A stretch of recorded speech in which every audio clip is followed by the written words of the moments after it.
Well, good afternoon from K Park. 4 o'clock kick-off between Motherwell and Rangers. The balance of probability and expectation weighted in only one side as we count down towards the game's beginning. Rangers starting the match second in the SWPL 1 after Celtic's demolition of Spartans this afternoon. Motherwell firmly mid-table in 8th on a pretty brutal run of form, but hoping today that they can find a result that will not only impact the top of the table but maybe provide a launch pad for some improvement on their part as well. Rangers the only undefeated side in the division. Recent wins over Celtic and City have planted them as favourites for the title, and alongside me is one of their former captains, Claire Gemmell. How do you view not only this game, Claire, but the title race as a whole, with Rangers being firm favourites at the moment? Well, I think they're on a great run of form, as you said, Rangers. You know, I think if you look at the results, as you said, they've went unbeaten, and in the games where they have lost goals, it's only been one. So I think from Motherwell's point of view today, you know, that's going to be really, really difficult. You're looking at, to get in and out the game, you can afford to lose one goal only, or you need to keep a clean sheet. So it's going to be so hard for Motherwell today, and I'm sure they're under no illusion as to how difficult this game is going to be, but they're going to need to just go out there and give it their all. When one goes in, it can open the floodgates. Spartans will have experienced that today. 0-0 at half-time against Celtic, maybe thinking that they're only 45 minutes away from a tremendous point against one of the title challengers, and all of a sudden it all falls to pieces when the first one goes in. If Motherwell do fall behind, let's say in the first 10-15, it can be so difficult to then find the motivation to continue at the same intensity. It can be. It's all mental at that point, isn't it? It's trying to keep your head and think about the game plan and not lose all your concentration. They say obviously you're most vulnerable at losing a goal when you score yourself or when you concede, but if they do concede, they can't afford to let it affect them too much, because it's exactly what you don't want to happen, is that then you're letting in 4, 5, 6 goals and then the game's completely away from you at that point. The Rangers have experienced that themselves this season when they drew 1-1 with Glasgow City. It was Mie McCauley who gave them the lead at the start of the second half, and then in the blink of an eye Brianna Lobera had equalised for City and they had to make do with a point, and that is the only game this season which Rangers haven't taken all three. They were impressive. In fact, it was quite a dominating performance against Glasgow City only a few weeks ago when Rio Hardy scored the double to win 2-0, and I think another dominating performance would be expected today as the teams head out onto the park, joined by Santa, a little mini Santa there, coming out with Motherwell.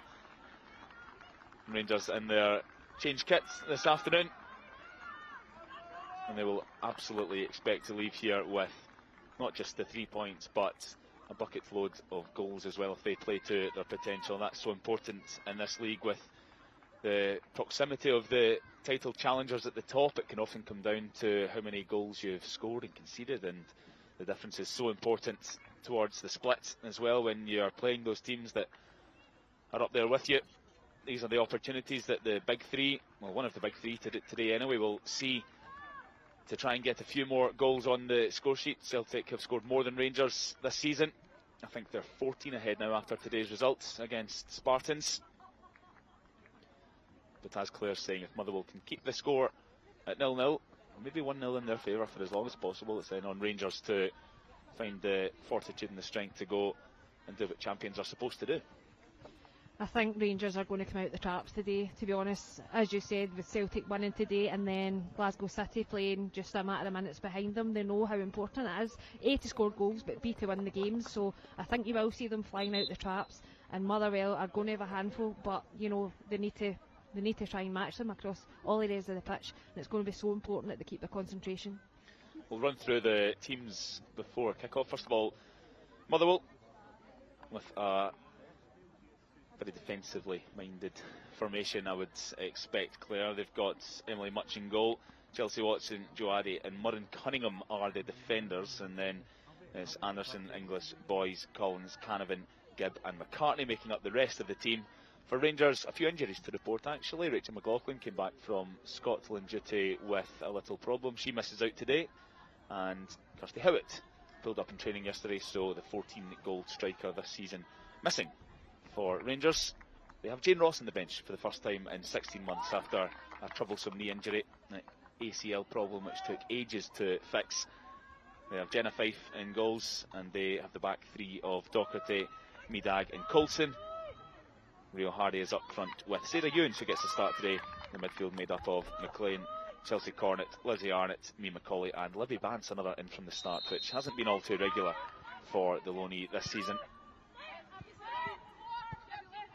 Same defence for Michelle Coulson, the Belgian. Summer signing, she in from the start as well. Catherine Hill injured, she should be back for Rangers around about the new year. And as they take the attack early on, and it's smothered by Much with Sarah Ewens loitering. Rangers baring their teeth in the first few seconds. It's exactly the start that I said I was expecting. They're right down the left hand side. Great ball into the box. Sarah Ewens is just a fraction off it, but you know, Much does come out well and gathers the balls. Really brave in that situation, but I expect a lot of this from Rangers. Sarah Ewens certainly benefiting from the injury to Kirsty Howitt this afternoon. Former Celtic striker wearing Rangers colours now.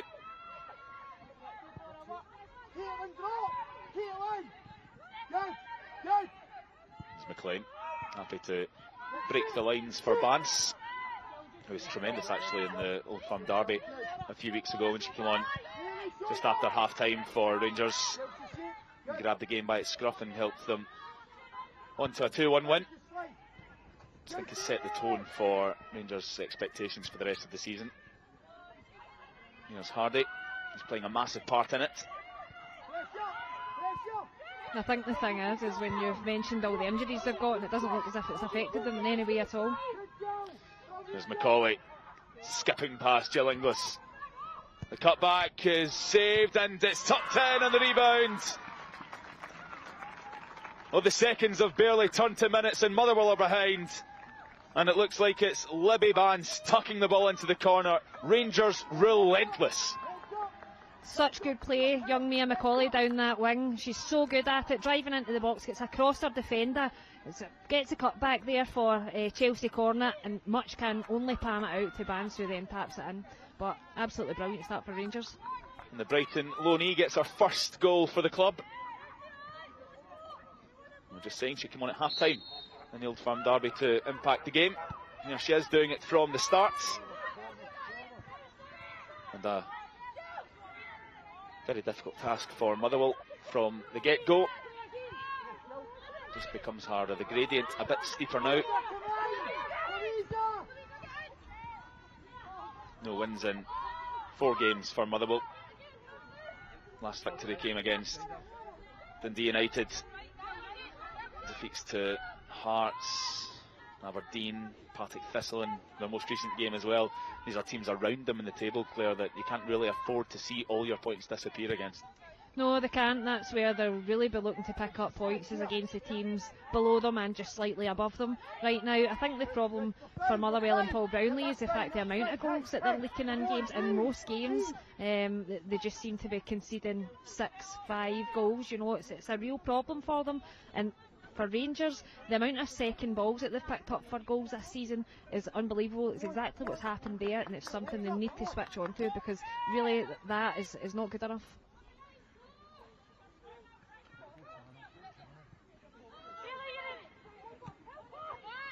McLean scrapping away, but Gibb had the strength. There's Hardy. Ewens. Motherwell back in numbers quickly, but the sirens are blaring here for them as Rangers progress down the left with Arnett. Well blocked. And Addy was in the way. They're just so efficient at turning the ball over very quickly and going from one side to the other so fast. You see it there, you know, it's picked up by Hardy, and then the next minute it's out to Arnott on the other side, who's cutting into the box and taking a shot.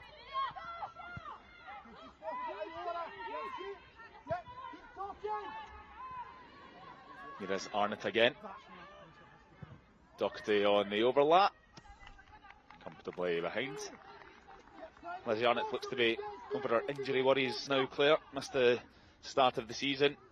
I think it was some ankle trouble which stopped her from participating in Rangers' rapid start. Yeah, and what a player she is, you know, she's got a wealth of experience, and I think you see that in her game. You know, she can go left, she can go right, she's so comfortable on the ball, she can play the wing, she can play inside, so she's so versatile and really, really important to this team. Managed to get back in the score sheet as well in Rangers' last league game against Montrose. Ended up 7-0 win, and that's well charged down by Gibb. And Coulson has the presence of mind to play it back to Fife. Medag on hand as well, always scanning. Doherty lays it off for McLean, and here's Arnott from one end to the other in the blink of an eye. Collins does well to prevent the corner. She does really well there to stand up against Lizzie Arnott. You know, she's keeping her, she can see her, and she manages to get her foot in, and then she's allowed her team to reset.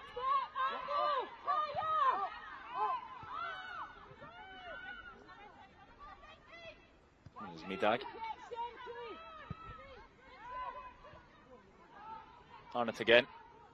Busy afternoon ahead for Collins. She gets her toe to it, and it's thumped clear. Now Cunningham.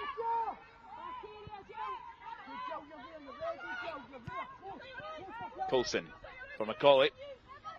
This yielded positive results last time, and this time it's the free kick for Rangers. It's just such positive play. She plays with so much confidence, gets the ball, and her first thought's just to drive at Jarlingos, who can't cope with her there and sees fit to take her down because she's away. Now they've got a free kick in a really, really dangerous position.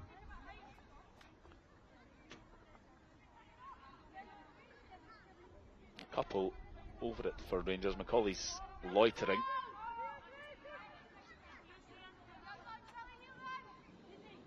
Quite clear now it'll be McLean. It's quite a deep one, and it's well punched by Much. Arnott. Back for Doherty.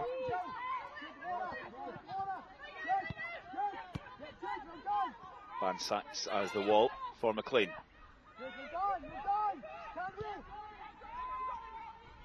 Here's Coulson. Asking a lot of Hardy, but she has the legs. Does she have the accuracy here? They're all claiming for it, and it goes Motherwell's way.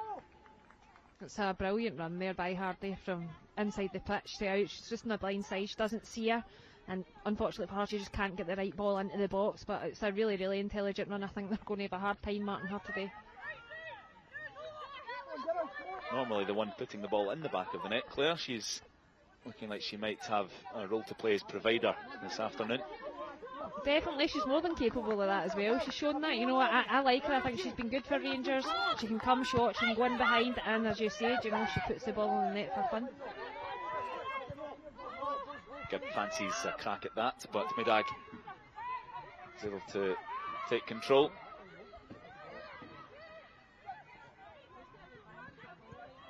Here at K Park we are directly above the two sets of coaching staff, so Paul Brownlee to our right and Joe Potter down to our left, so I'm sure the microphones will pick up a stray word or two. Hardy breaking into the box now. Looked like she fancied it alone, and I think she's committed the foul there on Addy as she tried to make the most of the situation. Yes, she's again now down the right side driving into the box, and it's just there, she's just clipped her. I don't think there's too much in that, to be honest, but the referees obviously felt it's a free kick, and it'll just give time for Motherwell to regroup.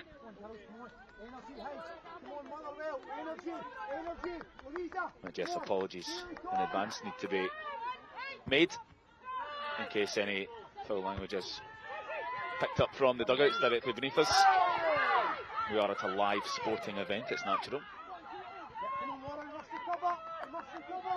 Here's Doherty. Arnott.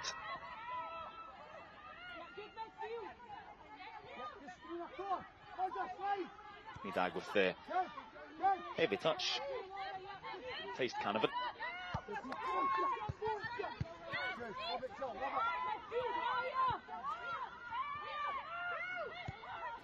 Big opportunity for Canavan today with Carla Boyce on the bench for Motherwell. She's the top scorer, 7 goals this season, nowhere near her for the Well. And Macaulay dips her shoulder one way, goes the other. Cornet urged to hit it by the coaching staff below her, resists, and thumped clear by Gibb. It's really good play again. I think Chelsea Cornet should just hit it there. She's looking to try and manoeuvre it to get it maybe onto a better angle for herself, but I think it's on just to hit it there. She started the season in good goal scoring form. Chelsea Cornet might have come as a bit of a surprise. It's tailed off naturally, maybe. She's not known as a prolific goal scorer. She's not, you know, but when she does score, she scores some crackers, and it's something I think she should look to do more is shoot, because she has proven that she's more than capable of doing it, but sometimes, you know, it just doesn't come that natural, and she's always looking to set somebody else up.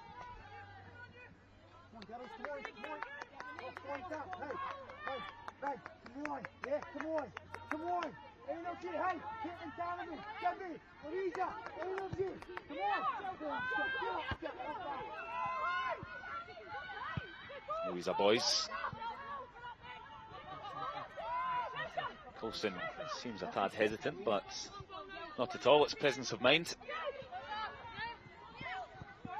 If Macaulay continues like this, Motherwell are in for a tough shift. Definitely, but I think even there, when the ball breaks, you need to find a little bit more composure. Arnott's doing her best to keep it in. Ewens! Making the most of her opportunity from the start. On a plate from Arnott.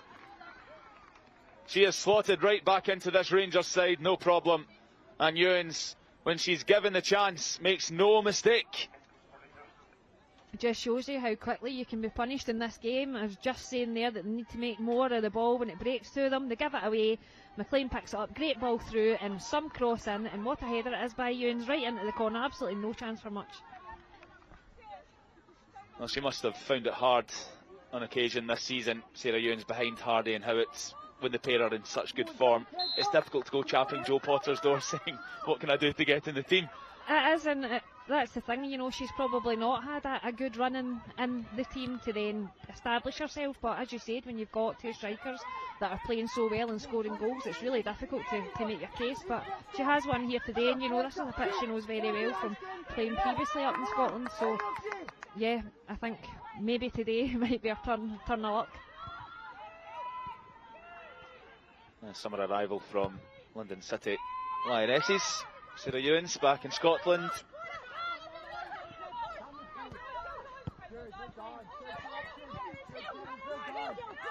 The Rangers front two have been so prolific, Claire. I think, if I do my maths, 31 goals between Hardy and Howitt this season. It's and looking at the Rangers squad, I mean, look how many players have scored goals. Docherty, McLaughlin, Hill, Meadag, Hay, Rowe. Where does it end? The only players in the squad that haven't scored this season, apart from the keepers, are Ailey Austin, Mason Clark. Yeah, it's frightening, it's phenomenal, it's such a record, particularly for those two. I mean, I think that accounts for just about half of the goals that Rangers have scored this season, but as you said, you know, the other 30 have came across the entire squad, so yeah, they're frightening this year. I think they've come on leaps and bounds even from the start of the season, so I think, yeah, between them and Celtic, they're definitely trying to outdo each other for scoring goals. It does play such an important role in the title race. There's a high probability there will be at most a handful of points between Celtic, Rangers and City heading into the split before they play each other 2 times more towards the end of the season. So when the goals against column or the goals for column is weighted against you, it can point towards some uncertain signs. I mean, looking at Celtic and Rangers, they've scored just about double the amount that City have, and here's Ewens in again, drilled home. Absolutely no mistake, all the time in the world to finish. And if she was urged to take her opportunity here, Sarah Ewens, she is not looking back. She has started the game so well, so she has. She's been involved. she had that chance right at the start. She just couldn't get her toe on it, and then now she's got her second goal here. Really good run in behind, great ball over the top. Here she's not got anything on her mind other than shooting. Yeah, you could argue it's in at the front post, but I don't think that much is going to stop that just with the power on it. Goals number 2 and 3 this season for Sarah Ewens. With the form of the strikers, as we've just been talking about, it's been difficult for her, but if patience is the virtue, and she's certainly had to be exactly that.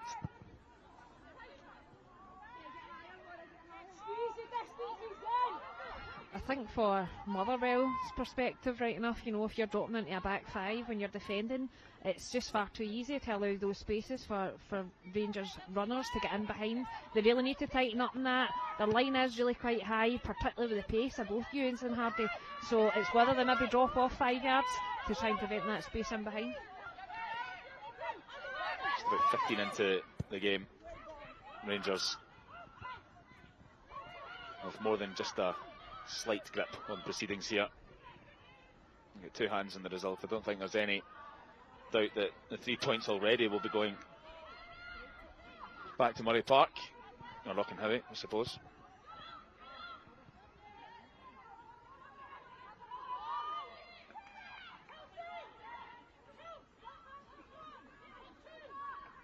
I think if Motherwell can produce something from this, it will be an outcome that will shift a few of the SWPL's tectonic plates.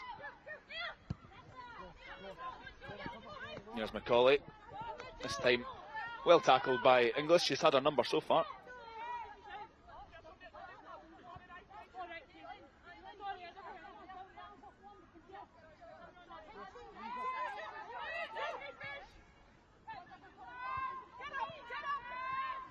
McLean covering every blade of synthetic grass. Kirsty McLean in midfield. She'll pop up everywhere. I think their entire midfield are good at that right enough. You know, they work very hard. You can see them getting across, making angles. It's just so difficult for Motherwell's midfield. They just don't really know where they are or who to pick up. And this time they've drifted into the right again. It bounces around. McLean thought about it. She does now. Motherwell can't catch their breath, Claire.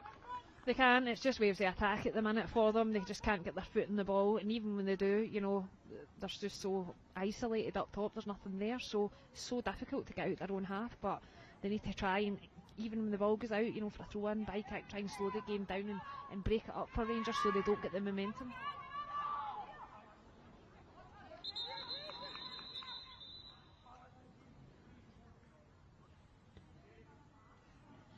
Macaulay and Addy need a talking to.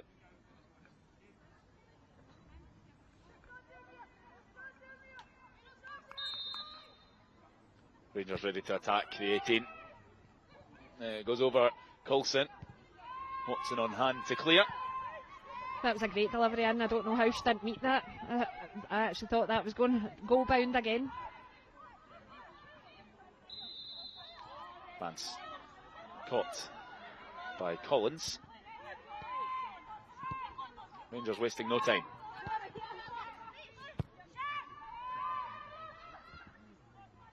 Doherty's touch for Collins. Canavan. McLean for Macaulay, the 2 youngsters. Ties herself in knots as well as the opponent, Mia Macaulay. There's Cornet.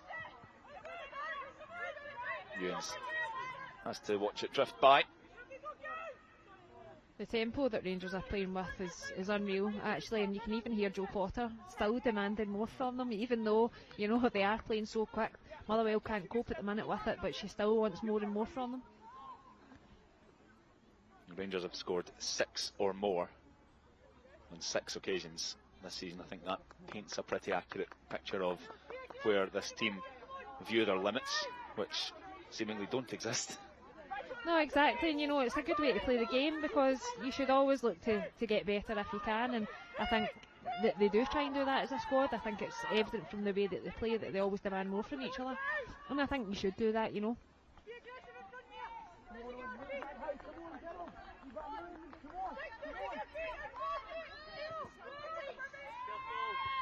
Met by Cornets. Hardy back for Midag.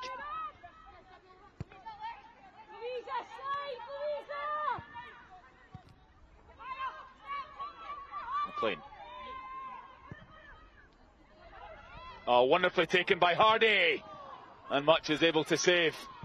What an excellent cross that, or pass that was from McLean. Really well taken by Hardy. And excellently saved by Much.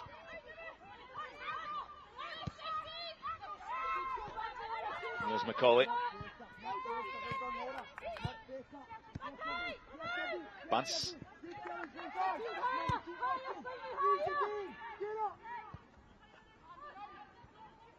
Midag in the middle of that three. Here's Ewens. McLean threads the needle for Docherty, who had strayed just, I think, the wrong side of the Motherwell last line. It was just off, I think, wasn't it? But what a pass that was from McLean. Such a great touch by Hardy. Much actually does so well to come out and close down the angle for her, and does well to save it, but it probably did deserve a goal, didn't it, the move? Exquisitely cushioned by Hardy. And you bet she'll want involved in the goal scoring here if Rangers continue at this rate. She had to wait to score the 7th and the final one of the 7 they scored against Montrose. Well, no, I thought Rangers were making a change there. It was just Macaulay appearing from the periphery. But yes, Hardy scored the 7th against Montrose in Rangers' last game, which, unlike her, to wait to get involved in the action. Better late than never, right enough, I'm sure she thinks.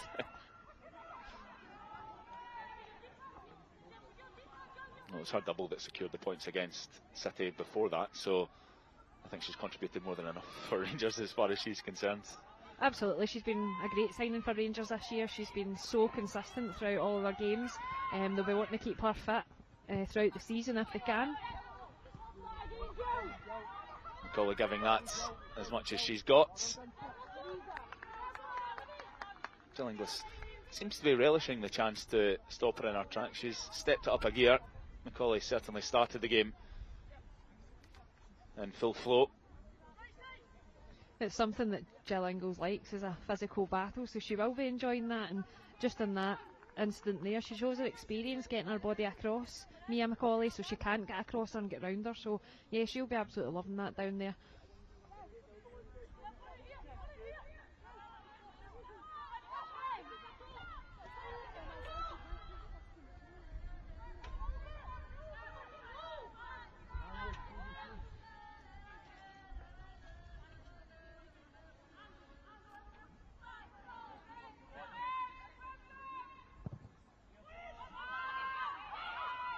Over Gibbs' head to Ewens, and now McLean.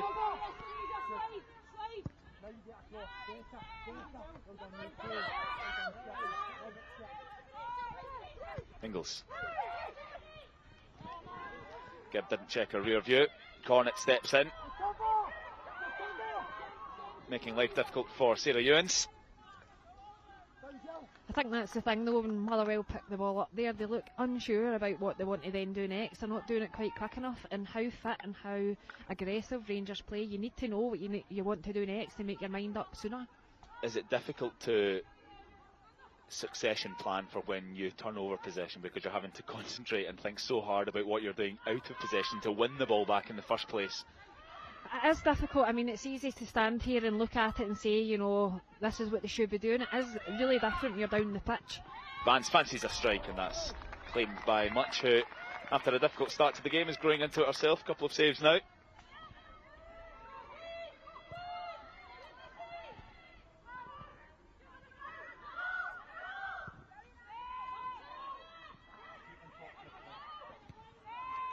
think can count on one hand the amount of times Motherwell have had possession inside the Rangers half so far. And the thing, it's not as if it's just Motherwell that Rangers do this to. You know, they're so good at what they do, and they have improved, I think, as the seasons went on. It's just difficult, but it's about taking the opportunities when you get them for Motherwell. So when they do get their foot in the ball, can they try and make something happen rather than just hitting it long and hoping for the best? Motherwell have felt the wrath of Rangers quite a lot in recent times. Aggregate score over 3 meetings last season. They did meet in the cup as well. The aggregate score was 16-0 to Rangers. The meeting earlier this season 4-1, so they did manage to get in the score sheet immaterial in the end.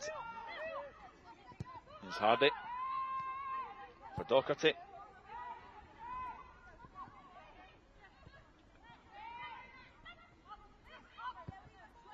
Scotland international for Kirsty McLean. Now Macaulay, one way then the other. Cross come Boyce. Well tackled again by Boyce as Coulson tried to weave her way into the box. They're just looking to get the ball back into play immediately, not letting Motherwell settle. They're just getting pulled right apart. Even, you know, when they're sitting with 5 at the back, they're still finding the spaces in there.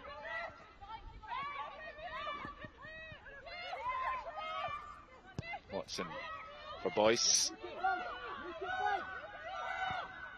Cunningham for Inglis. Just inviting Rangers onto them here, Motherwell. Coulson keeps her feet. McLean, first thought is to drive forwards. Cornet, Arnott, punched by Much, might come for Ewens. Macaulay retrieves. McLean. Here's Bance, who got things going for Rangers. Over everybody, and Arnott gives up the chase. You've worked herself into a really good position there. I think she'll be disappointed with that cross. You know, you're just looking for it to be clipped to the back post or drilled in. Could hit anybody with the amount of bodies in there and go towards the goal. But I think for Rangers, you know, every player on the pitch other than Jenna Fife is in the Motherwell half, and a good 10 yards into that half. So this is how squeezed back Motherwell are. So hard for them.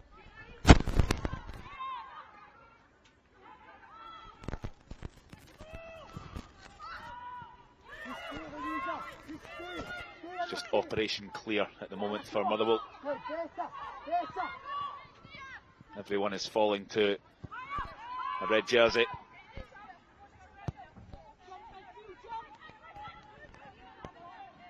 Docherty really well brought down. Coulson trying to slip one through for Bance. There goes Watson. That's clipped the corner flag, but out for a throw.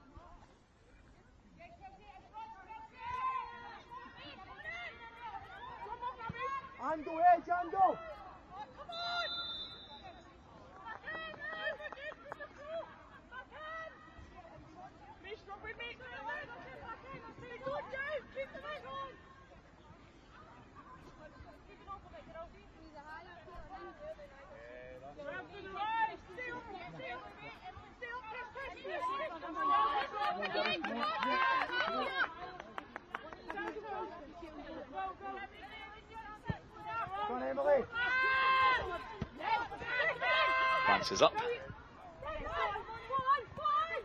Docherty dares Gibb to get a toe to it. Falls Rangers' way. That was a really good opportunity to try and get McCartney in there. She needs to be more aggressive in that situation against Docherty. Rangers are looking to make Motherwell pay. Macaulay loves that sort of style. And Rangers recycle again. Docherty with the slip, looking for Arnott.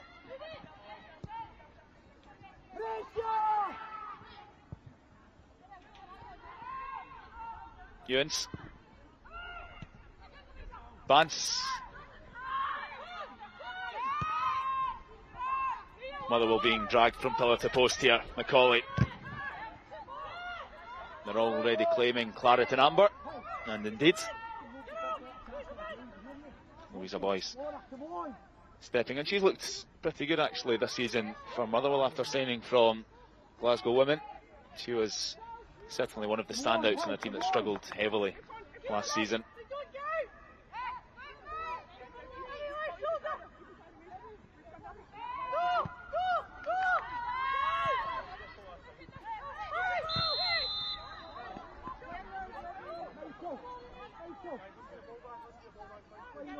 Motherwell don't agree. You might be able to hear Jill Inglis's thoughts on that. I think she had a good pull at her shot there. I think that's maybe what it was for, but again, didn't look too much in it at all. But I'm sure Rangers won't be caring. Well, Motherwell have stemmed the flow slightly. They won't like the scoreline, but they've kept Rangers at arm's length since they scored the third. Here's McLean's delivery.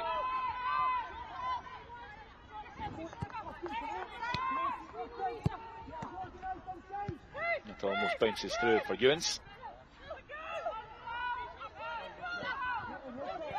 And a few twists and turns. But again, just no out ball. When you play without the ball for so long as well, you know, it's not only physically tiring, it's mentally tiring, and it's just you're just going to see gaps opening and opening up. Hardy's trying to find one right now. There's McLean. And that one wants trouble Emily much. It's the first effort I think that Mia Macaulay has had on goal. She's certainly seen plenty of the ball on the right flank, but she fancied that one herself. And why not shoot? You know, she's coming in onto her weaker foot, onto her left, but I like that she's got the confidence to just shoot. Why not? You don't know where it will go, but yeah, she can come inside, she can go outside, she can play on the left side, so she's having a really good game. 5 goals to her name this season, Mia Macaulay. She did score a cracker cutting in from that side at Broadwood earlier this season.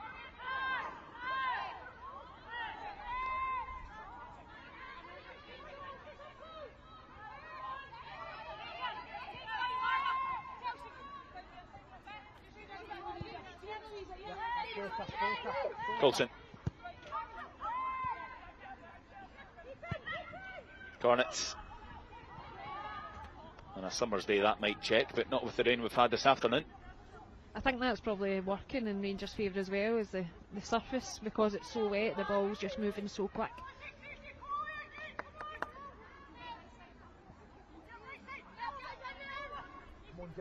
Certainly pleased the clouds seem to have drifted before kick-off for our sake, Claire, given that we're on a roofless gantry at K Park. Definitely, I'm glad of that, believe me.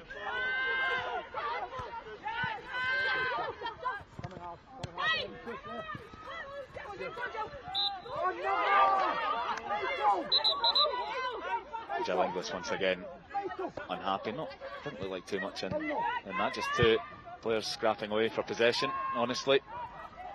I think that's what they need more of, and yeah, I don't think that there was enough in that for a free kick for me. I just think she's been aggressive in the tackle, she gets her foot in the ball and she uses her body and she goes over. You know, I think more of the team probably need to take a leaf out of her book.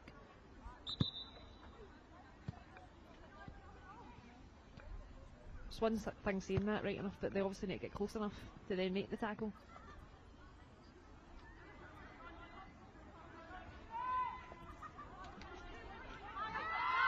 The different types of attack that Rangers have been showing on either wing as well so far. Mia Macaulay, ball into feet and the short, sharp acceleration away, whereas Arnott seems to be running in behind more to latch on the left side. Yeah, exactly. They're so versatile in their attack, and you know, either can do the opposite of what they're doing at the minute. But yeah, Arnott's coming short and then spinning in behind, but they're just so good in the wide areas and they move it out there so quickly. Well, that's a trip on Mia Macaulay and a wry smile from Jill Inglis. That's just about as close as she's been able to get so far. Yeah, I think that's just out of sheer frustration, that tackle there. Probably something you don't want to do. You know, she's just swung a leg at her, she's away from her. But yeah, you don't want to be starting to make tackles like that and then you pick up a silly yellow card.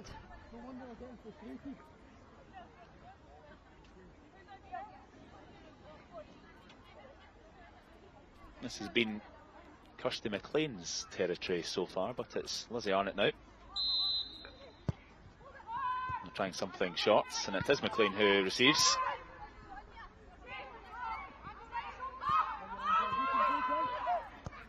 Arnott's clipping one for Medag, flicked on, Hardy's there. Medag shot blocked, and then claimed as Ewens looks again for her hat-trick. I'm sure it won't be the last opportunity she'll have to complete it. It won't, but all the second balls seem to be falling to them. They're just not getting any touches really behind the final effort. If it was me, I probably would have put the ball into the box there. I don't really understand why they took it short in that position, but maybe something they've tried to work on, it's just not come off. Kind of relatively stress-free situation for Rangers. They've got a firm grip on proceedings here. Gives them the opportunity to try and test something that they probably wouldn't at the 85th minute at 1-0. Well, exactly, and that does give you the freedom to do that, so maybe it was exactly what they're doing in that situation. Cornet eases Gibb off the ball, and Hardy's in behind again. She's been drifting from channel to channel. That comes out to McLean, whose touch is telegraphed. But once again, as soon as Motherwell cross the halfway line, they just get absolutely swallowed up by Rangers. They just can't get enough bodies forward to put enough pressure on the ball. You know, she's up there herself. So if you can't get your teammates up with you, it's almost impossible for you to do anything. Caitlin Canavan is not a regular starter for Motherwell. And yes, okay, this maybe is an opportunity or a chance for her to play from the start today, but she won't be getting too many opportunities to actually show what she can do with the ball up there. And then it's a lot of hold-up play necessary, but she's surrounded by 3 or 4 Rangers players with almost every turn. She is, but it's the same for all of the Motherwell squad, really. You know, none of them are really getting the opportunity to show what they can do on the ball just because Rangers are so tight around them. You've got the likes of Amy Anderson in there, who's a very capable midfielder and can make things happen, but, you know, she can't get herself on the ball.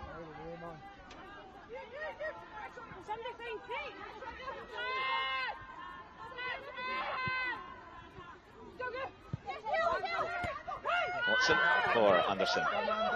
Scans very well with McLean breathing down her neck. Cunningham back to Much. Angled ball for Inglis.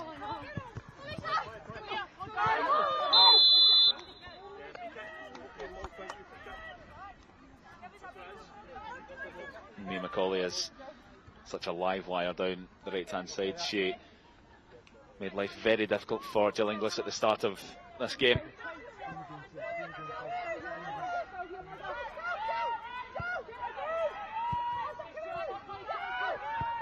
Motherwell trying to entice Rangers forward and then have a go at beating the press. And he did the hard bit. Here's Ewens.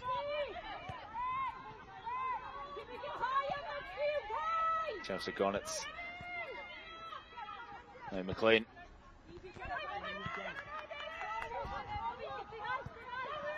Watson takes over, back to Much.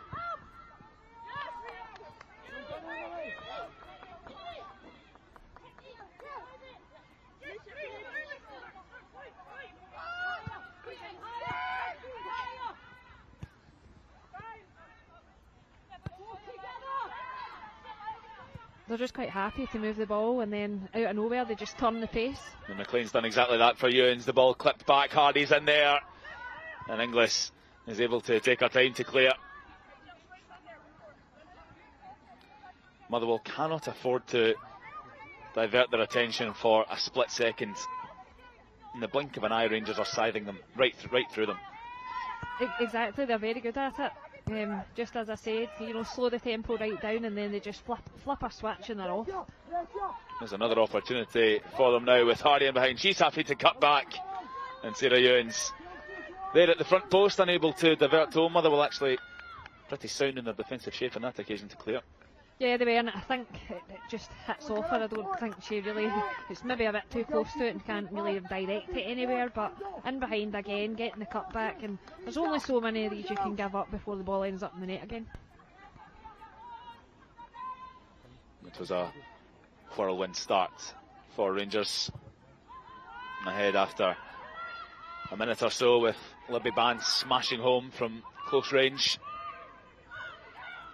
Sarah Ewens putting a smile on her face as well with a double, and a rare start for her. Remember, Kirsty Howitt missing today for Rangers. She pulled up yesterday in training with her problem, joining Rachel McLaughlin on the sidelines, who returned from international duty with an injury.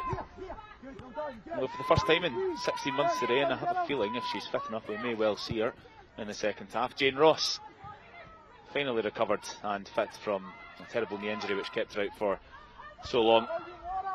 That'll be such a boost to the squad to get somebody like Jane Ross back. She's such a wealthy experience, you know, she brings so much to this team.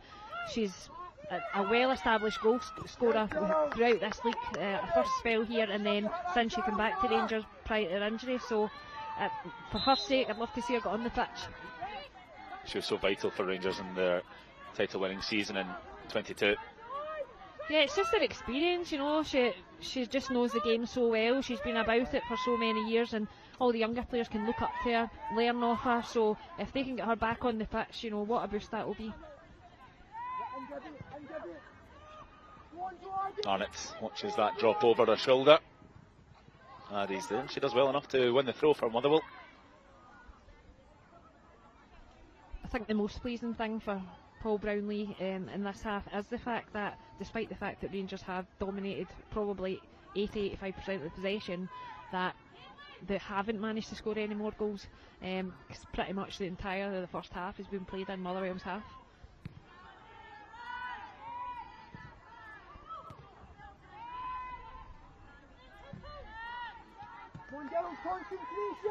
Not long left now until half time.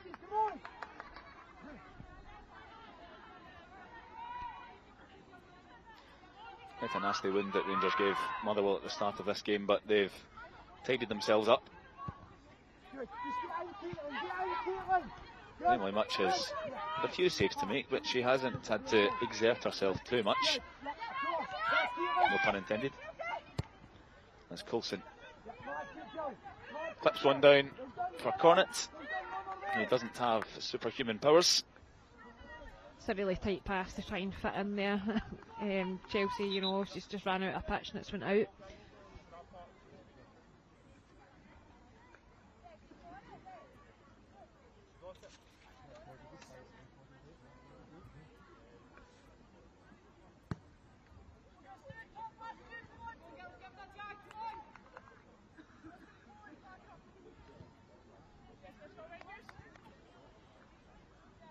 Motherwell have lost 8 of their last 10. I think Paul Brownlee must have expected something along the lines of the scoreline this afternoon.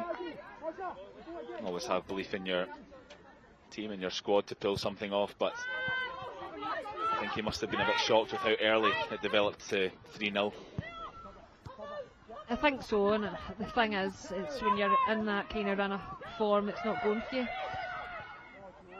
Clearance straight to Rangers, and Hardy doing her best to make something of it. Well defended by Ingles.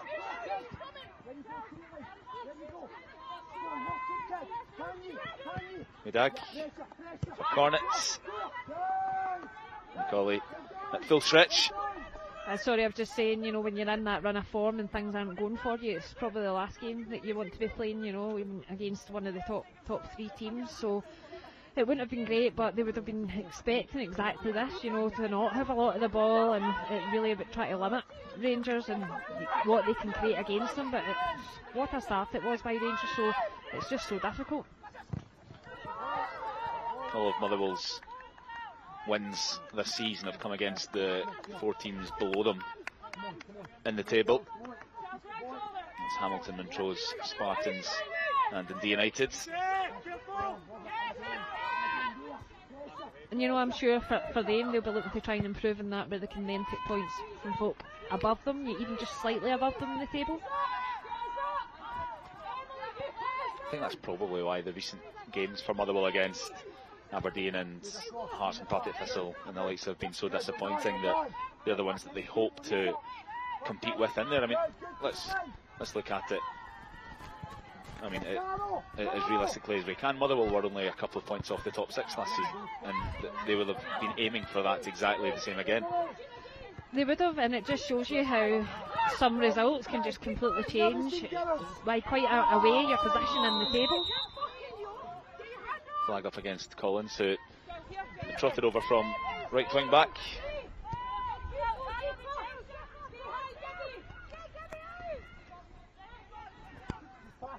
The Motherwell coaching staff urging their players not to retreat here, subconsciously just fall into shape on the edge of their own 18. Stay high is the message. Here's Coulson.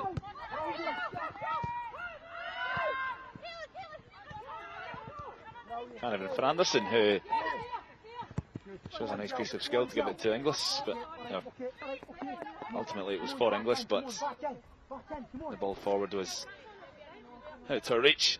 And that's really where it's all falling apart for Motherwell at the moment. Every time they try and cross the half into Rangers territory, it lasts a matter of seconds at best. It does, they just can't get the final pass or the connections going to make anything happen at all. I mean, in all honesty, probably Jill Ingles didn't want that ball there, it wasn't really on, but it's probably looking up and it's all Watson could see.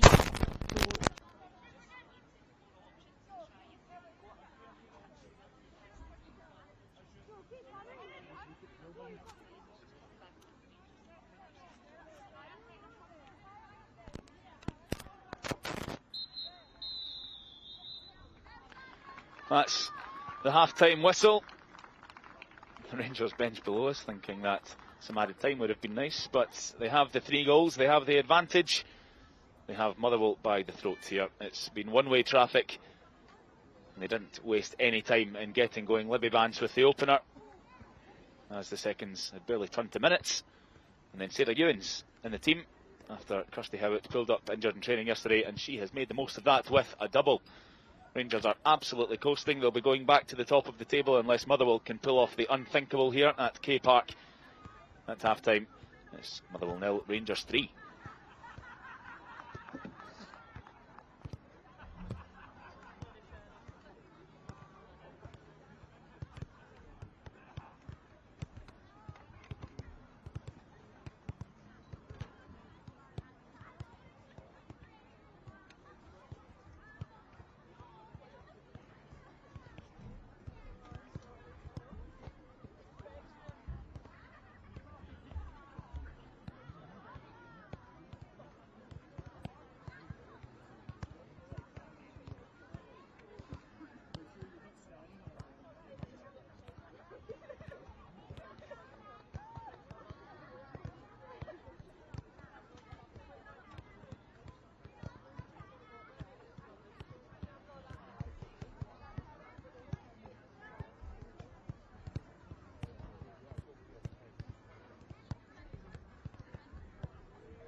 was going to play long years, and the last time I played long, so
I'm actually just going to put one back on.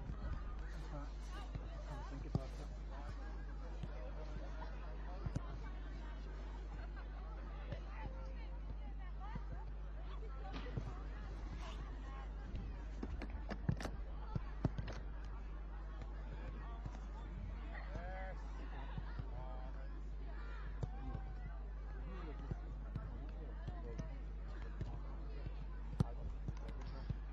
I was actually just thinking about doing that. Maybe just take the, I won't keep 3 on because that's not the weight behind it.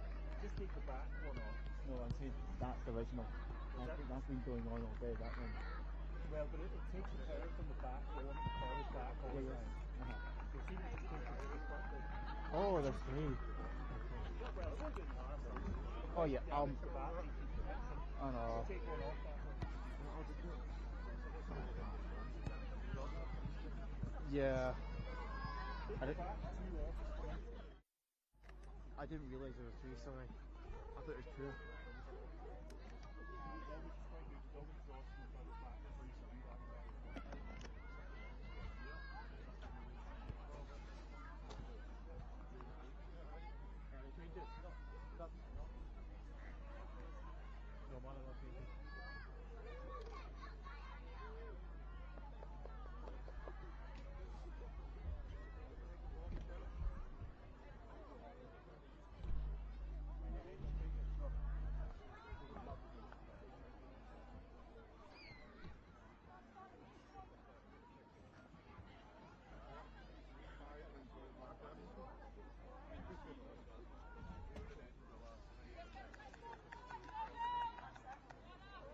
Motherwell's hopes of taking anything from this game were realistic or otherwise, their job was made a whole lot harder just a few minutes into the game.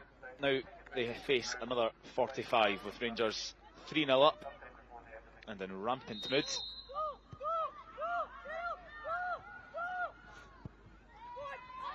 They're going back to the top of the SWPL one table, barring a disaster.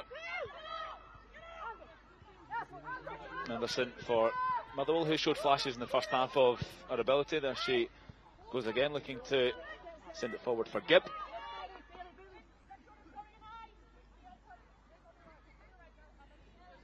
And the way was Doherty. In fact, we were just talking about that at half time, Claire, weren't we? The lack of left footers in Rangers team. Doherty there at the left of the back three, but certainly very heavily weighted in favour of right footers.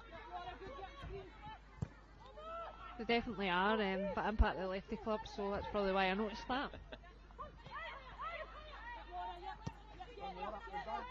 Here is Doherty. Fills McCartney. That's the ball just with a lovely roll across the glistening plastic park here in East Kilbride. It's a perfect day for a zing.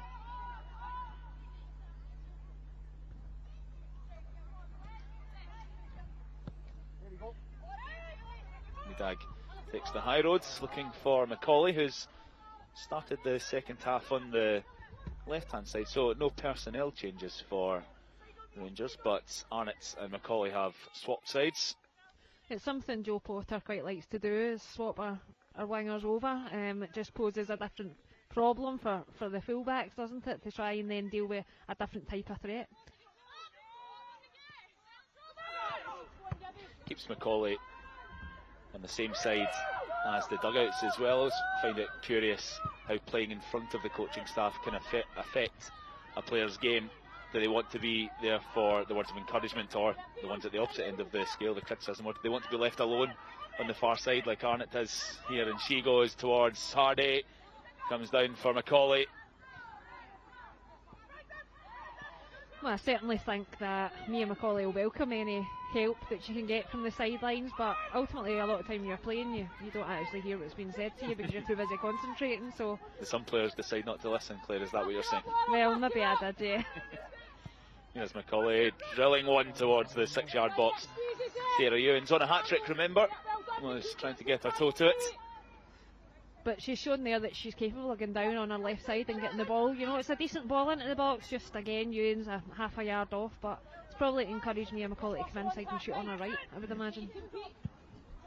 She did have a go on her left in the first half. And drifted harmlessly by Emily Much's near post.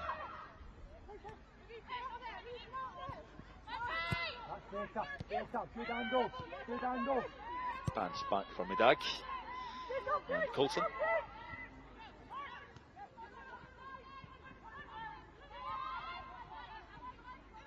Cornet for McLean.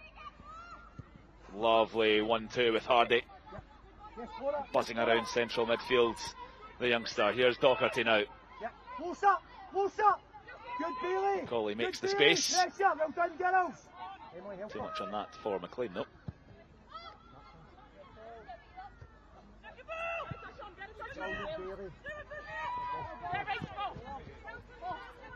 Again at the start of the second half, I suppose I should remind you, you may hear a few stray swearies. We are right above the dugouts here at K Park.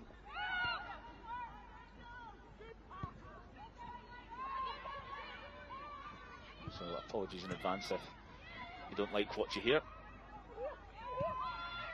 From Claire or I as well. It's Hardy in behind, looking to get the second bite at the cherry. Arnott was on the scene. It's pretty much started as the first half ended, with Rangers dominating possession. Motherwell pushed right back into their own half, but they do seem relatively comfortable at the minute, as they did finish the half. You know, Rangers not getting too many clear-cut chances at the minute. Important nod from Bailey Collins. That was dropping right into the path of Mia Macaulay. Vance Firm but fair from Gibb.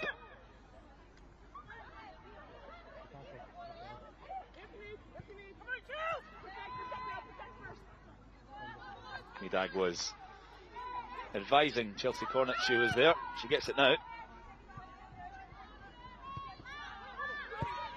Space for Rangers to operate in the midfield, but they allow Motherwell to win the ball back on this occasion. Canavan has to give this everything she's got, but all the way through it goes to Fife.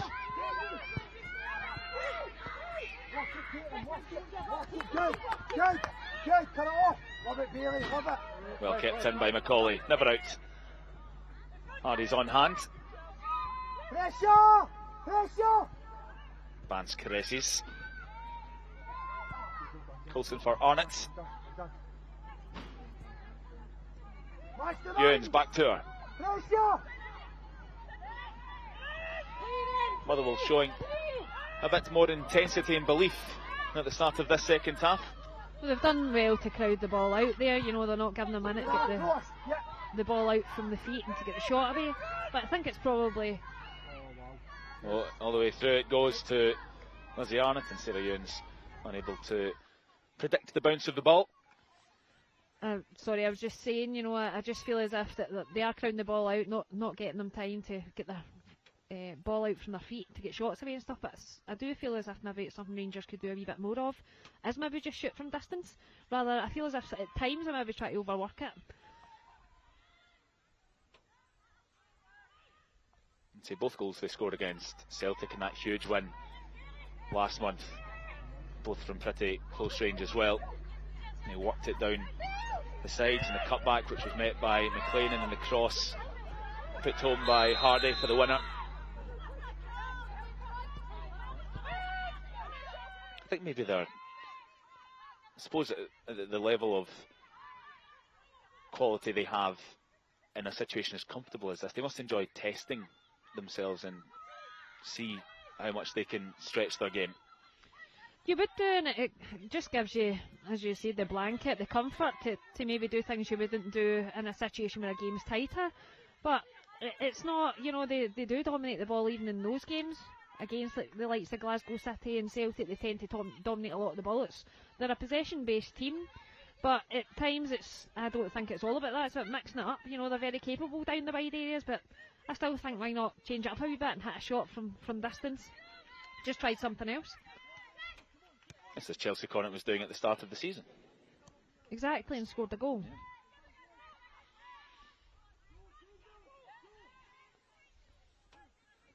Just looking at the goals for column as it stands in SWPL 1, Celtic winning 7-0 today. They've scored 80. Rangers at the moment have scored 69. Glasgow City 37 after 15 games, so averaging just more than 2 per game. That's unlike them. It's probably new territory for them, the fact that they've maybe not, because seasons gone by they do tend to score an awful lot of goals. So it's maybe something that is slightly worrying them, the fact that they're not scoring as many goals. But I think for Glasgow City at the minute it's more about just getting the points on the board. If you're not getting the points, it doesn't matter how many goals you're scoring, so I really think that'll be the most important thing for them at the minute. That's drilled in towards Coulson, and Medag's there. Oh, and she's contrived to nod it over from all of 3 yards. What a chance for Tessel Medag. It's a great delivery in, you know, she gets her head onto it and it knocks it up. Nobody has got a clue where Medag is, and to be honest, it's a sitter. It should be in the net. There's nobody around her. She just needs to get it in target. Just on Glasgow City, they are beating Hibs 2-1 at the moment. And if proceedings end like that, then they will stay 8 points behind Rangers. Celtic on 42. And McCartney's cross sails almost out of the park. You know, it's the best passage of play Motherwell have had in the entire game. They've done well to bring it into the midfield and then work it out wide to Laurie McCartney. It's just the end product, the end delivery. She'll be disappointed. She'll know herself she should have done better with that, but that's exactly the type of opportunity they would have been looking for, and it's just not came to anything, unfortunately. But you know, it's promising for them.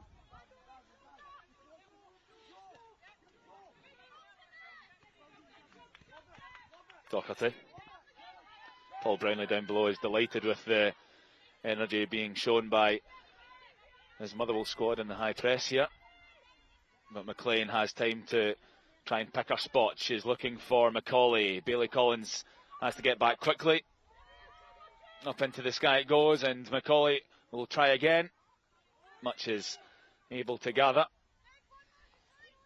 But you could hear the Motherwell players, I think it was maybe Kavanagh, I'm not sure exactly who was shouting, you know, to get up the pitch, but she's only got McCartney and Gibb pushing up with her. Then on the opposite side, you've still got Anderson sitting back along with the rest of the team. If they don't all go together, it's pointless, because then Kirsty McLean end up with the ball on that side of the pitch, right hand side, and just drives through. So they really need to do things as a team. McLean. She likes that little drop of the shoulder, the reverse step over, I suppose. Doherty in behind for Hardy. Probably folk know that she's going to do it, but still can't stop her. Well, Motherwell daring Rangers to take advantage of this, and behind it goes for a corner. It's just needless there to give that away in that situation, not set there to play the ball. I don't really know why they've done it, just put themselves under pressure, but they now need to defend this corner and hopefully get first and second ball.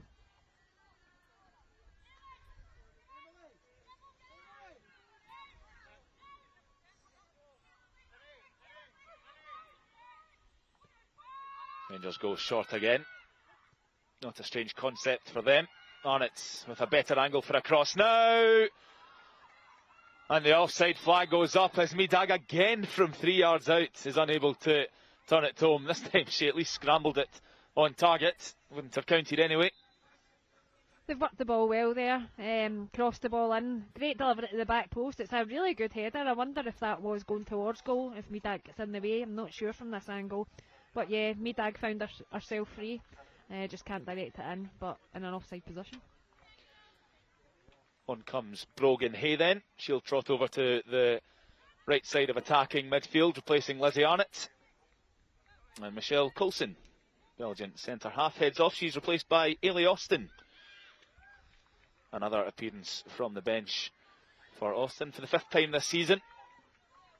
It's good to bring her on to get some experience. Why not? You know, they're in a comfortable position, and I'm sure Motherwell, the last person they want to see is the pace of Brogan Hay coming onto the pitch.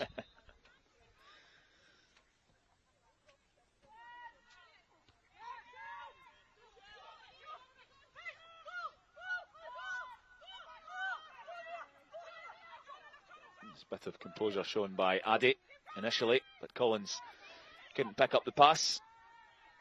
It's clipped wonderfully from Cornett over for Hay, whose first involvement is to send it towards Hardy. Touch was lacking. There's a bit of invention from McCartney. Canavan. And once again, within a matter of seconds, the ball back in Rangers' control. And they're springing the trap here. Hardy will keep that in play. Lifts her head. McLean arriving. Excellent block. Addy, body on the line. It's a great piece of play. Hardy, great pace down the wing to cut it back from McLean. She has to shoot first time. I've no idea why you're taking the touch and cutting back inside. Just hit it. You've got the momentum. You're walking onto the ball. It's greatly weighted. I think, yeah, that's an opportunity gone for her there. Yeah, she opted to break stride. Kayla McDonald and Glad coming on for Motherwell along with Carla Boyce. Two very experienced players in this squad. I think McDonald and Gua very, very good at holding the ball up. Probably why she's come onto the pitch, to try and allow the rest of the team to come up the pitch with her. And Boyce very capable, very quick. She'll be looking to try and get down and behind if she can. It's quite comfortably the top scorer for Motherwell this season. Carla Boyce, she's got 7 to her name. Nobody else has more than 3. And even that is Kayla Jardine, Rangers loanee, who's not involved today.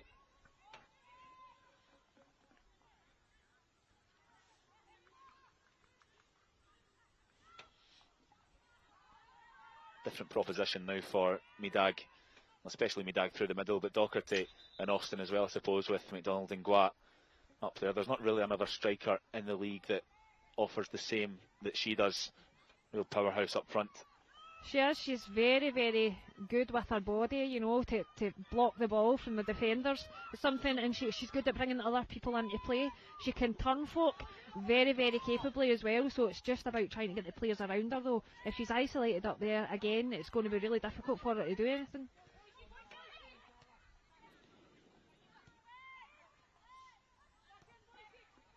She feeds off scraps really well in the box, Kayla McDonald and Goa, but I'm not sure how many she'll get today. I'm trying to think if there's been a point in the game where they've had anything inside the box. I think it's all been out with Rangers box the few times they have been in Rangers half. Hey, Cornett's happy to act as the wall. Across it comes now.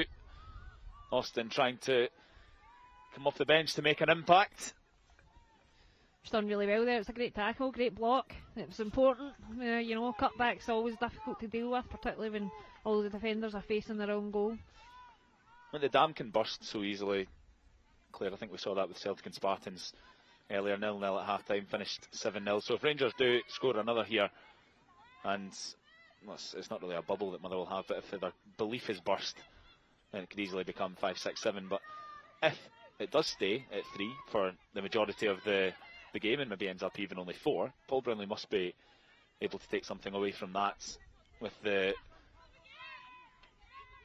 strength that Motherwell have shown since going 3-0 behind, because Rangers haven't had loads of clear-cut opportunities apart from maybe Tessel Medag's header just at the start of the second half. I think so. I think you're absolutely right. If they manage to keep it like this, or even just losing one other, you know, they need to find the positives in the game that they can take for themselves, and that would absolutely be one.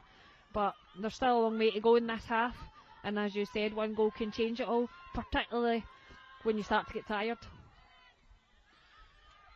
Well played, Louisa Boyce, to get away from Hay. Anderson.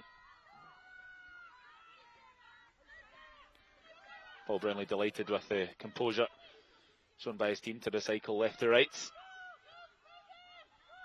And that's well brought down by Chelsea Watson, who was given a task by Emily Much. Motherwell opt for the long ball. Cushioned by Boyce. But Rangers scurry into position quickly, and possession back with them.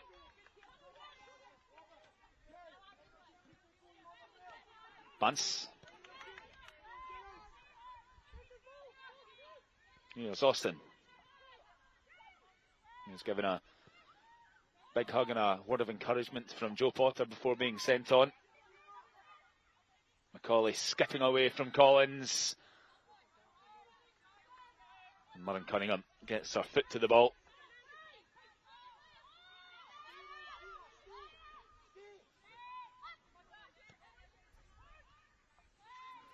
Cornet.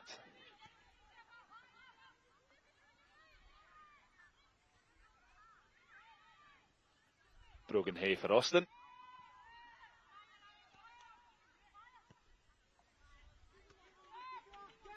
Unorthodox control from Docherty worked.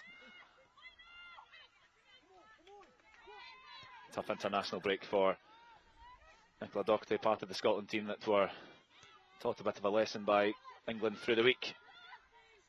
Here's Macaulay cutting on to the right, and Much able to get a hand to it. It's a lot more power in that punch from Macaulay, cutting onto our favoured right side.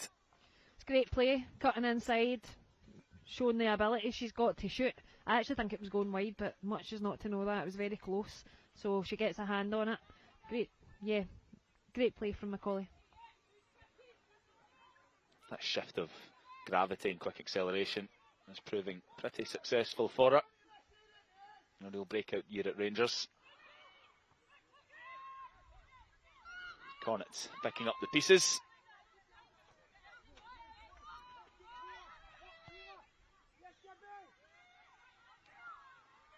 Docherty looking for the frozen rope over to Hardy, but a bit too much on it.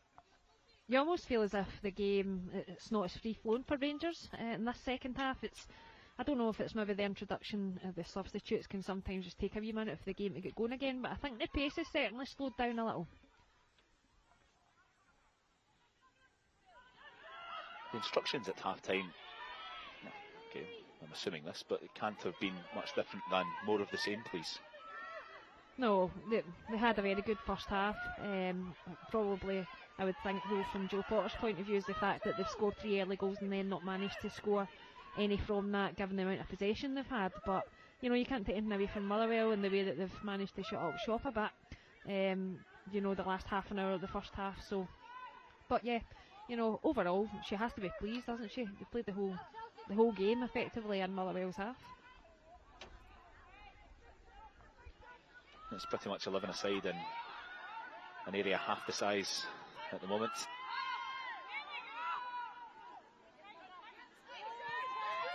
Motherwell have struggled to even offer anything on the counter, never mind break Rangers down in open play. That's something that they probably could do a little of more. You see Tessel Meadag there going back to Jenna Fife, because then it draws everybody up and actually gives them more space, because at times they're trying to thread through spaces that are not there. Macaulay looking to latch on to the threads from McLean, and I think that's gone for a throw.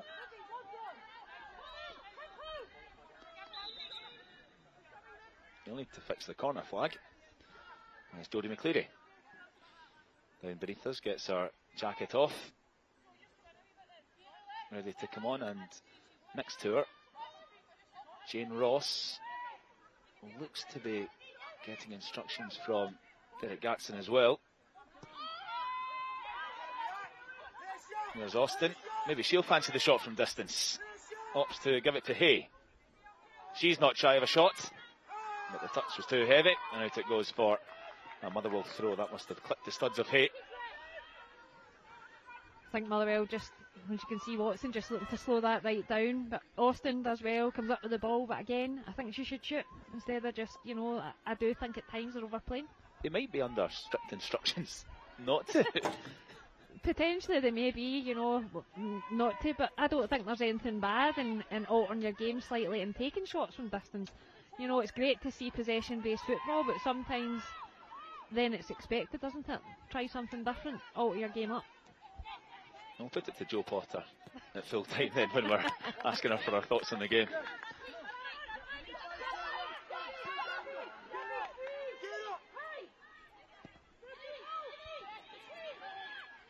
There's Meadag. The Rangers racing forward. Hay and Ewens were showing interest. Well defended again from Motherwell. It was unlucky there from Jill Ingle. She does so well to regain possession, got the composure to find Watson, but they just can't get out that bottom corner. And what is a very pleasing afternoon's work for Rangers so far is about to add another reason to smile, because here comes Jane Ross to rapturous applause. The first time she's on the park for Rangers in 16 months after terrible knee problems. The same knee as well, surgery which didn't quite work out. She had to go back under the knife. And Rangers have another goal scorer at their disposal once again. She's joined in the park by Jodie McCleary as well, the youngster off the bench. It's two great substitutions to bring on, and you know, pleased for Jane Ross, as you said, the amount of time she's been out and everything she's went through. It's great to see her, that she's managed to get through the end of that and finally get herself back on the pitch. And she replaces, as we now see, trotting towards the dugout, as Sarah Ewens, 2 goals to her name. She must be pretty happy with her afternoon's work, as the loose pass is given to Carla Boyce, but she has little to no help, and by the time the claret and amber shirts have caught up, the red ones are back in position. High fives for Sarah Ewens and Mia Macaulay, who has taken her place in the dugout as well. Carla Boyce breaks into the box, but had strayed a bit too early. Joe Addy gets a thumbs up from Paul Brownlee though for the thought of the pass over the top. It's definitely the right idea. Carla Boyce playing on the shoulder, trying to bend her running behind. She's just strayed off. Rangers have held a good line, but yeah, it's a better ball. At least it has a bit of purpose rather than just hitting it up there to no one.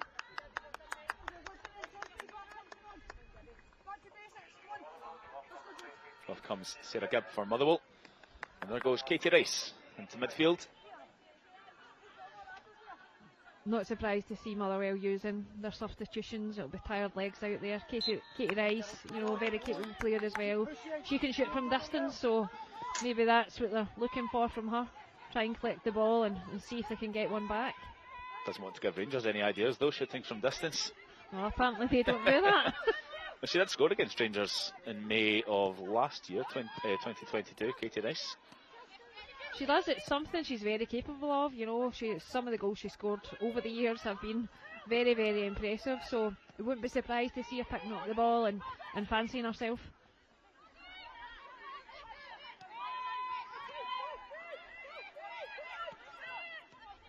Lance in the half turn. Here's Cornett. McCleary's first involvement. Simple ball for Docherty.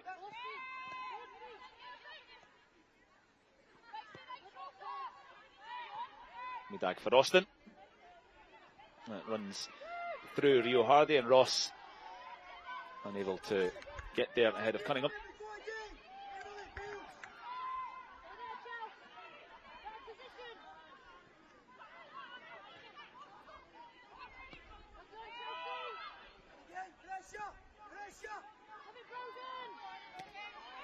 A really strong challenge from Watson, but Hay returns the favour. Deep cross for McCleary. Mans tries a luck from distance. McCleary loitering again. That last touch was a Rangers one. Goal kick. I think Motherwell definitely have been so much better in this half. Even, definitely as well towards the end of the first half, but particularly in this half, they really, really have limited Rangers to any sort of opportunity. Getting the momentum going that they had in the first half. I mean, maybe that's down to Rangers as well. Maybe they've taken a wee bit of the foot off the gas, but I think Paul Brownlee will be pleased with that. And as I said, they do need to try and find positives for themselves. Just one more game before the winter shutdown next weekend for the SWPL clubs. Rangers will expect to beat Hamilton at home, and Motherwell will expect to beat Dundee United away. Those are the sort of games, Claire, that we were talking about earlier that they've fallen short in recently, although they did convincingly beat Dundee United earlier this season. That was their last win. It was. I think they beat them 6-0, didn't they? And I think 5 games ago. Yeah, I think the thing for them is that they didn't lose a goal in that game. As I said, at the start of the game, they have been leaking a lot of goals at the back. So I think they'll be going into that game with confidence and hoping that they can win it. And I think they need to be honest with you. They let a couple of points slip against Montrose 2 match days ago. Scored to take the leads and then conceded in the 85th minute. And as 3 points became 1. Come on, concentration. And other defeats in other games recently against Hearts, Aberdeen and Partick Thistle have been pretty deflating for them. It's difficult, isn't it, when you're probably going into those games, and looking to try and get something that will at least make it tighter than it has been. They probably weren't expecting to lose by so many goals in those games. But they need to just continue working on it. And I think large parts of the defensive display, they need to take positives from. Clearly trying to thread the needle. It comes through for Ross! Delirium for Rangers. Jane Ross off the bench. That's the loudest cheer we've had this afternoon at K Park. And every single player is delighted to join Jane Ross's goal celebration on the park for the first time in 16 months and back to business straight away. I don't even think she's on the park 5 minutes, but she does exactly what Jane Ross does well. She's lurking about in the box. She's on the shoulder of Watson. She doesn't know where she is, and you know, she just gets the drop of the ball and she knows exactly where the goal is, and it's a great finish for her, and I'm absolutely delighted for her. As I say, she's been through a lot, so great to see her back in the pitch. It's what she does, Jane Ross. It's what she did, and she has not lost it. So much time in rehab, I'm sure worth it just for that rush of adrenaline alone, Claire. Well, that's the thing, when you've been out for so long, you come back and you're worried how long it's going to take you to get into your run of form, to start scoring goals, and she's done it immediately.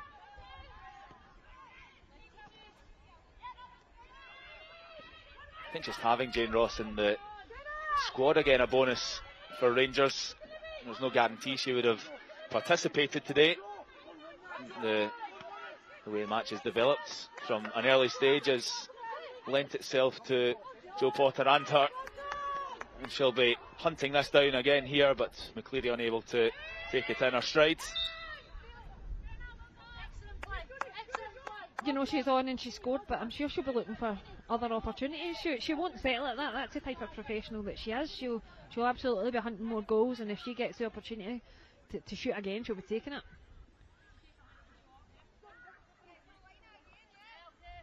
Another player in red who will be hoping to find the back of the net is Rio Hardy.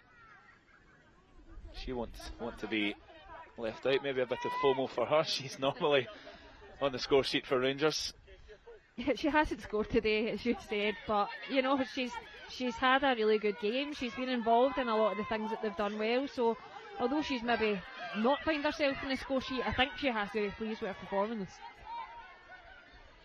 She's been giving those channels a good workout.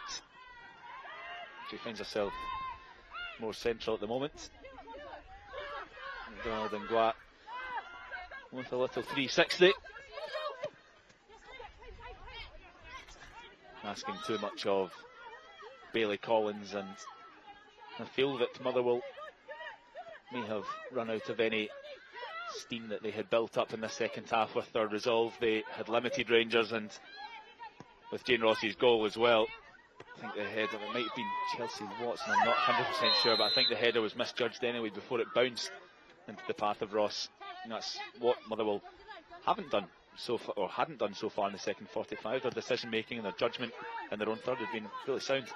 It had been. I was talking about it right before they gave that goal away, but you know, that's just the thing. It's small margins, isn't it? And you do start getting tired, and that's the thing. One small mistake and it just costs you at this level. And even going forward there, you know, the amount of running they've done. It's Hardy now. Maybe this is her opportunity. Really well challenged by Jo Addy. Not for the first time this afternoon. No, she's been absolutely solid at the back. So she has, Addy. She's a good game, but just as I was saying, the amount of running that they've all done, but particularly, you know, Collins and Ingalls. And then you're trying to play the ball forward and ask them to get up. It can almost feel impossible at times. Midag showing a bit too much of that to Anderson.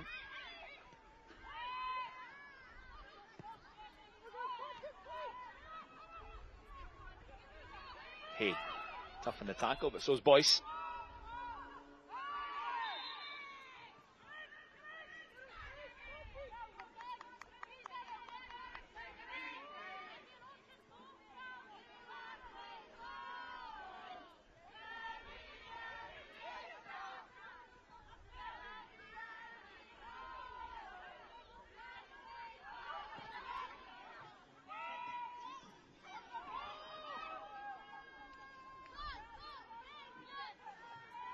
Just about 10 to play now at K Park. But with the speed of Rangers goals in the first half, that's certainly more than enough time for another couple to be added to their goals for column, which I'm sure they'll be eager to do. As much as Motherwell will be keen to restrict any more being added to their goals against. And they have been leaking them pretty significantly recently, Motherwell. Last month they conceded 6 to Celtic, 5 to Hearts, 5 to Aberdeen. And they're not just losing games, they've been losing them quite comprehensively.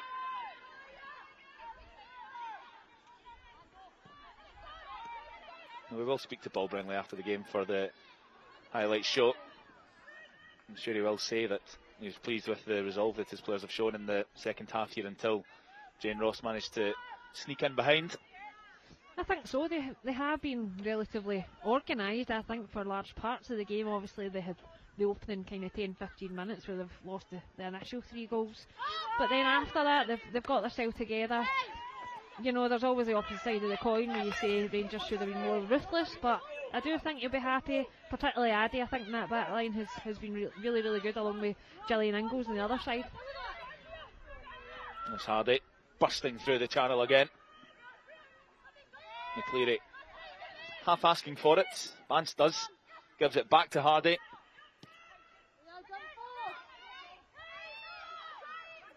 Addy was in the way, helped out by Bailey Collins.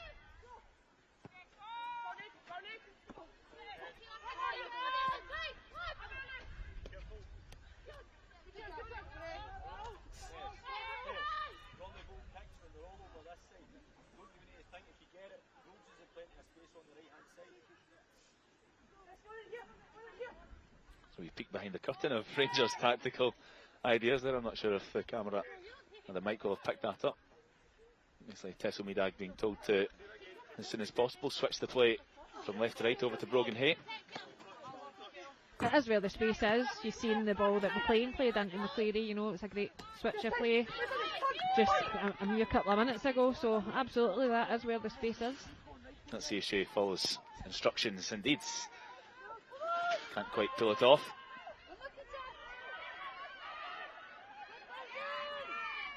Hey, snapping away at Inglis' heels though. Should be a terror on the right side for Ross. Chance for Bance to pull the trigger now. It didn't take a touch on its way through. It sails behind for a goal kick. And the one who got it started for Rangers this afternoon from a couple of yards out. No such luck from 20. She picks up a good position, arriving late. Jane Ross aware of her presence and gives her the ball. She doesn't get the connection on the shot, but you know, I think it is there to shoot from the edge. She was stretching when it kind of got out of her feet, didn't it? It did.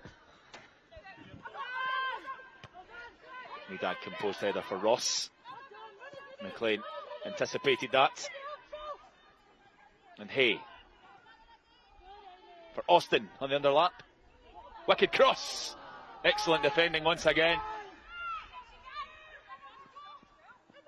Is that Joe Addy? It was Joe Addy who got her head to it, took it away from Rio Hardy. Here's Bance now. Cornet on hand. And Docherty. She sees the space.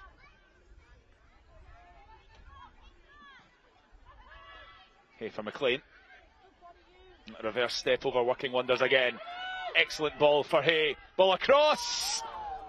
And Rio Hardy is unable to finish. Maybe it's just not her day. She's done everything right. She's getting across the front of the defender. She tries the flick, just can't get enough on it.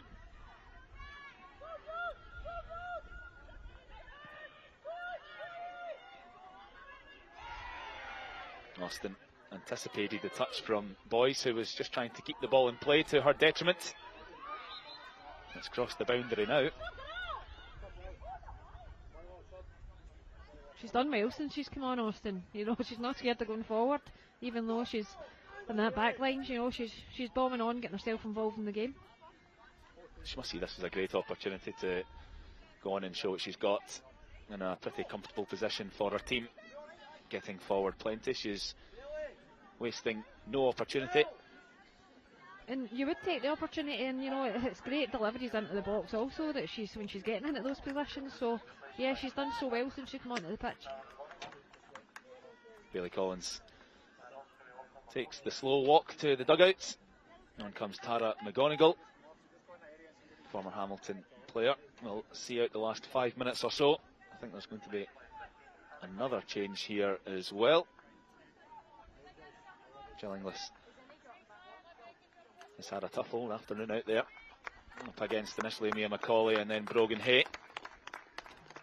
And Libby Bance also heads off. Megan Bell comes on to replace her. I think particularly for the wing backs in Motherwell. You know, it's been a difficult day for them. A lot of running and a lot of hard work from both of them. Hannah Cunningham replaces Jill Inglis.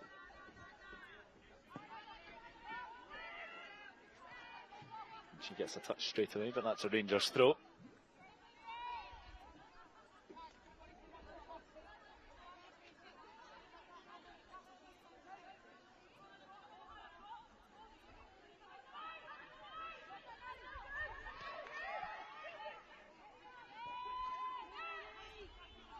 Midag. McLean is told to hurry up. Bit of space for Chelsea Cornet and Kirsty McLean as well. His first thought is, how can I advance here? McCleary with a little hop and a skip, can't bring it under control. Chelsea Cornet and Kirsty McLean have been tidy in midfield again for Rangers today. They do work well in there together. They do, they complement each other well. I think that they're very good in there together in bands. You know, for a large majority of the game. Also very good in there, very capable players. You know, a lot of energy, all three of them. It's anticipation as well, just seeing even there when the ball comes into Chelsea Cornet, in the split second between Midag passing it and the ball arriving at her feet, she's scanned both her shoulders and she knows that she's under pressure, pops the ball off, no bother. Yeah, really good midfield. I think Rangers have been very impressive today. Austin has to show a bit of strength here, and she does well enough under pressure from Cunningham.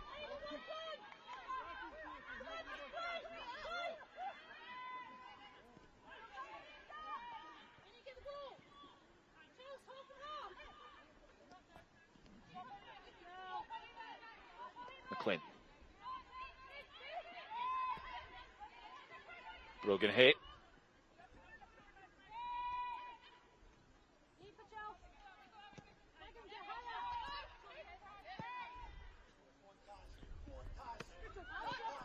Exquisite touch from McCleary, but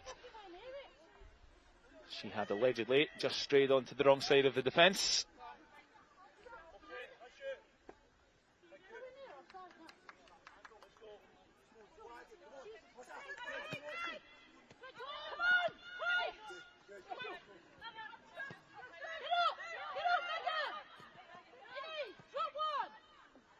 Watson back to Cunningham. Here's Addy. Cornet looking for Megan Bell. It's a small chance for her today off the bench. That's really the norm for her. She's only started twice this season. Megan, you know, she's had her own share of injuries as well over the last few seasons, so I think any time she's found it difficult to get into any sort of rhythm. Brogan Hay advancing and somehow keeping possession. Across it comes for Hardy. Another excellent block from Motherwell. Cunningham and Addy in the thick of it once more. Hayes onside. The cross is deeper. There's McCleary.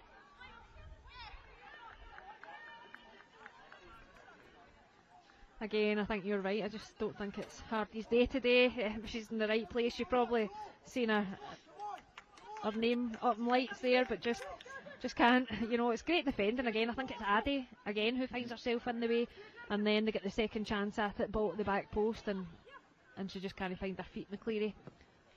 And she's scored in 8 of her last 9 games, Rio Hardy. Important ones too, the double against City, the winner against Celtic. 17 in total, her and Howitt with 31 between them. Howitt not involved today with an injury, but she's a big reason as to why Rangers are top of the league. And here she is, this time she finishes.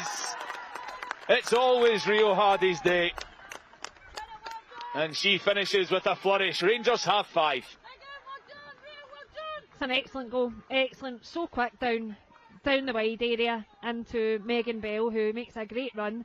You know, she gets her head up straight away, she knows exactly what she wants to do, fires the ball in there with great pace, and Hardy, you know, she makes no mistake this time, does she? And it's straight into the net.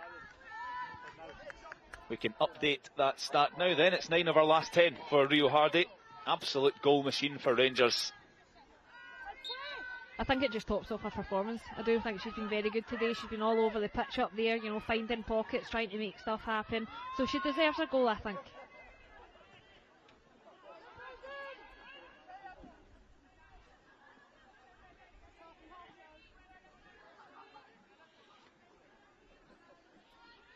I would proffer Motherwell will happily accept the final whistle any second now. They've given it a good go in this second half. They've limited Rangers in stages, but they've been able to shift through the gears, especially with some of their substitutes coming on. Jane Ross finding the net, and Megan Bell having a say in the fifth. They've just got so much depth, Rangers, and as you say, the quality they've brought onto the pitch. It's just been difficult for Motherwell today, but they have gave a good account of themselves at points throughout the game.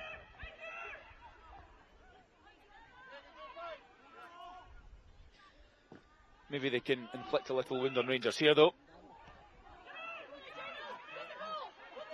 Cleared rather easily, and this is where Motherwell need to be careful now, because it can go from 3 to 4 to 5. It can also go to 6 as he looks towards the back post for Hardy.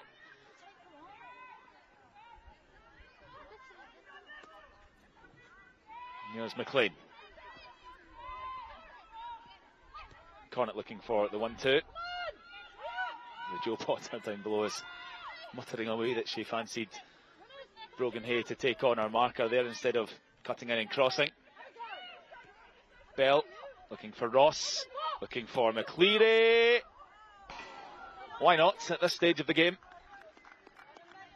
I think it's the right decision there to shoot. It's come out, it's broke to her, it's on. She obviously just doesn't get the hook around it properly, but you see what she's trying to do. She's trying to bend it, she just doesn't catch it right, and it's too straight. But yeah, absolutely, why not shoot? Certainly going against the trend of the game for Rangers, as we've noted. They opt very often not to do that. They have done in this game, as you said, whether that's been something they've spoke about and they want to work the balls into the wide area and get the crosses, but which they have done well at times as well. McLean for Bell, who had space to turn. I don't think she was aware of it.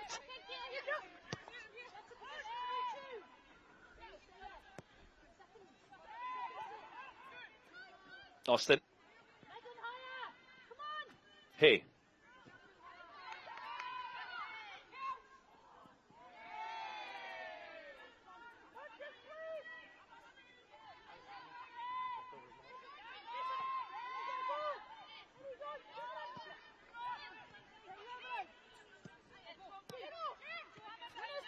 Ross for Docherty.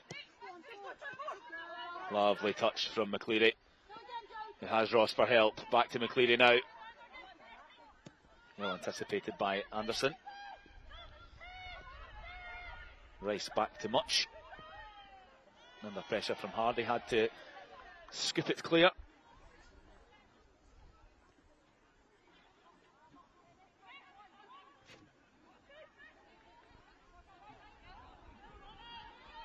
McDonald and Guat all on her own, and nobody really in a rush to help her out, apart from Boyce.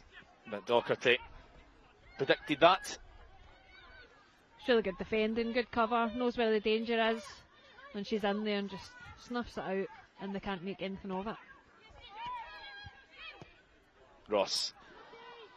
That was heading right into the path of Brogan Hay, were it not for Cunningham.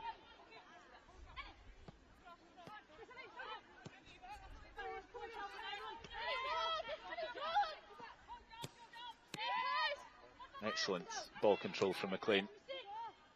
And in behind for Hardy, the flag's up.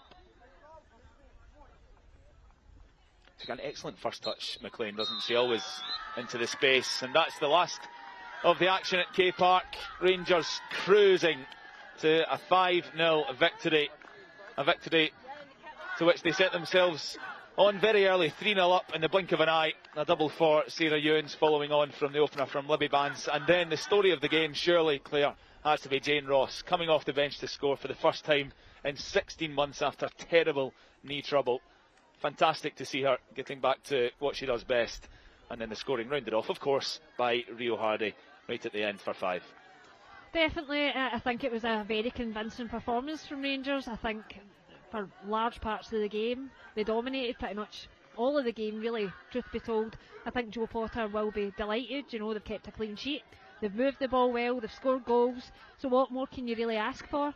I think probably she'll say she would want more goals, they could have been more clinical, but, you know, just as you'd mentioned, Jane Ross back in the pitch, it's a huge boost for the squad, and delighted to see her back on there. You don't want to see anybody with injuries like that and it taking the time it did, but I think, you know, in Motherwell, it's just a hard day for them, isn't it? But they do, as I said, during the game, they need to take the positives. They did defend well for points in that game.